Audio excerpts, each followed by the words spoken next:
Nag-ayos na guys kay tungod sa kahugaw. Guys, so ay ang ice. Kay dugay-dugay naman mga malimpihan. Ang alin din sa guys mag-ayos basta hugaw kayo.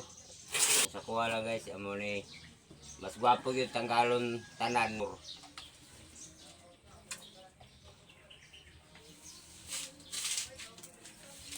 Kaya kung helper, alalay na ko kung anak, narabahon man sa Davao.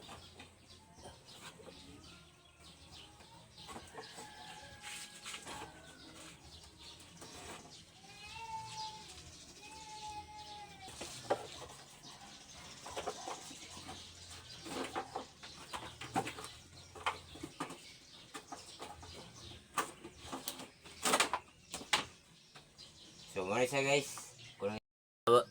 Tanawa guys, so guys, no. Tungkol na siyang hugaw guys. Na.